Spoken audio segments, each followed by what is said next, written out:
आज का ये एपिसोड शुरू करने से पहले एक छोटी सी बात। क्या आप भी अपना पॉडकास्ट बनाने की सोच रहे हैं? तो एंकर ट्राई कीजिए। ये पॉडकास्ट बनाने का सबसे आसान तरीका है। नंबर 1, ये फ्री है। नंबर 2, इसमें कई सारे ऐसे टूल्स हैं जो आपको अपने फोन और कंप्यूटर पर रिकॉर्ड और एडिट करने की फैसिलिटी देते हैं। नंबर 3, आप अपने पॉडकास्ट को डिस्ट्रीब्यूट भी कर सकते हैं, जिससे इसे स्पॉटिफाई और दूसरे प्लेटफॉर्म पर सुना जा सके। तो डाउनलोड कीजिए फ्री एंकर ऐप या विजिट कीजिए anchor.fm पर अपना पॉडकास्ट स्टार्ट करने के लिए। ये तो थी एक छोटी सी जानकारी, और अब शुरू करते हैं एपिसोड का सिलसिला। तो आज के एपिसोड में लीजिए सुनिए आचार्य चतुर्सेन शास्त्री के लिखे उपन्यास सोमनाथ के 117वें भाग भायातों की टक्कर को मेरी यानी समीर गोस्वामी की आवाज में। कच्छ में बहुत से भाया ठाकुर गिरासदार जागीरदार थे। ये सब छोटे छोटे राजा थे और अपनी अपनी रियासत के प्रबंध स्वयं करते थे। केवल गुर्जरेश्वर को कर देते और दरबार में आवश्यकता होने पर हाजिरी बजाते थे। वे सभी सोमतीर्थ पर जूझे थे। उनमें अनेक वहीं खेत रहे थे, जो बचे थे वे, और जो खेत रहे उनके उत्तराधिकारी। इन सब ने मिलकर खंभात के उदाहरण से सावधान होकर अपना संयुक्त संगठन किया। सबने अपनी अपनी सेना एक ही जगह एकत्र की और उसका अधिपति मांडवी के ठाकुर को बना दिया। जब अमीर पाटन के दरबारगढ़ में बैठ गया और गुजरात में अपनी आन उसने फेर दी, तो इन भायातों ने उसकी आन नहीं मानी, न ये अमीर के दरबार में गए। इन्होंने भीमदेव को सूचना भेज दी कि इस बार यदि अमीर ने कच्छ में मुंह किया तो उसका तलवार से स्वागत किया जाएगा। वे ध्यान से अमीर की गतिविधि को देखने लगे। अब जब अमीर ने भंभर की ओर बाग मोड़ी तो भायातों की सैन्य चाक चौबंद हो आगे बढ़ी और उसने अदेसर में आकर उसका मुहाना रोक दिया। अब तो महमूद को लड़ने के सिवा कोई चारा न रह गया। उसके लिए 3 मार्ग थे। या तो वो भायातों की सेना से सम्मुख युद्ध करने का खतरा उठाए, या वो कच्छ के छोटे रन में घुसे और उसे पार कर काठियावाड़ में जा निकले, या वो महारन में जाए। छोटे रन में घुसने का कोई अर्थ ही न था। वो उसके मार्ग से विपरीत दिशा में था। महारन के विकराल गाल में जाने के अतिरिक्त उसे दूसरी राह न थी। परंतु भायातों की तलवारों का उल्लंघन बिना किए वो न इधर बढ़ सकता था न उधर। निरुपाय उसने सेना को व्यूहबद्ध किया और अविलंब भायातों पर धावा बोल दिया।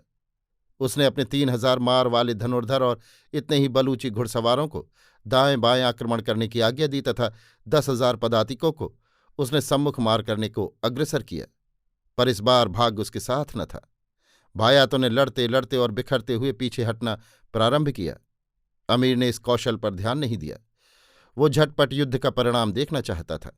उसके बलूची सवार भायाती सैन्य को दबाते ही चले गए। दाहिनी ओर का मोर्चा हटते हटते मीलों तक पहाड़ी उपत्यकाओं में फैल गया और अब वहां 2-2 4-4 योद्धा छुटपुट लड़ने लगे। वे परस्पर संबंधित न रहे। अंत में अमीर की ये सेना वहीं घिर गई। बाईं ओर की सेना को दबाव डालकर छोटे रन में पेल दिया गया। पदातिकों पर निर्दय तलवार की मार पड़ी। वो सेना छिन्न भिन्न हो गई और बौखलाकर महारन में घुस पड़ी। सेना की ये दुर्दशा देखकर अमीर ने शोभना देवी को 2,000 सुरक्षित सवारों की रक्षा में खादर की ओर बढ़ने की आज्ञा दे शेष समूची सेना ले भायातों पर धनसारा किया। परंतु शीघ्र ही उसे अपनी इस जल्दबाजी का परिणाम भी दिख गया। अवसर पाकर बगल के पहाड़ी प्रदेशों से निकल निकलकर ठाकुरों ने अमीर की पीठ पर मार करनी प्रारंभ कर दी। ये एक अनोखा और बेतुका युद्ध हो रहा था। सम्मुख सेना बिना लड़े भिड़े भाग रही थी और अमीर उसे अपनी झोंक में खदेड़े लिए जा रहा था। परंतु न जाने कहाँ से अनगिनत योद्धा छोटे छोटे काठियावाड़ी घोड़ों पर निकल निकलकर अमीर की पीठ पर घाव कर रहे थे। इस प्रकार से भायातों की सैन्य उसे अंजौर तक धकेलती चली गई। यहाँ उसकी सेना अनेक दलों में बिखर गई और घिर गई। अब अंजौर में स्थित नई सेना ने धनसारा करके चारों ओर अमीर की सेना को घेर कर समेटना प्रारंभ कर दिया। साक्षात यम की डाढ़ में जाने की अपेक्षा अमीर ने शौर्य दिखाकर जूझ मरना ठीक समझा। उसने अपने साहसी योद्धाओं को ललकारा, परंतु परिणाम यही हुआ कि केवल 1,000 सवारों के दल के साथ वो भायातों की सैन्य पंक्ति को भेद कर तीर की भांति मांडवी तक चला गया। अब वो निश्चय ही पथभ्रष्ट था। अपनी राह से सैकड़ों कोस दूर, अपनी सेना से दूर, अपने मंतव्य गंतव्य से दूर। अब उसके बचने की एक ही आशा थी कि कोई छोटा मोटा किला दुर्ग उसके हाथ लग जाए तो वो उसमें पनाह ले और फिर अपनी बिखरी हुई सेना का संगठन करे। मांडवी पर उसने दृष्टि डाली, पर मांडवी सर करना उसके बूते की बात न थी। उसके साथ केवल 1000 योद्धा थे। उसने निरूपाय हो मुंद्रा की राह पर अश्व छोड़ा। आशा और निराशा के बीच उसका हृदय झूल रहा था। उसने सुना था मुंद्रा में ठाकुर नहीं है, महाजनों का पंचायती राज है, वहां का किला समुद्र तट पर खूब दृढ़ है। इसी से वो तेजी के साथ मुंद्रा की ओर चला।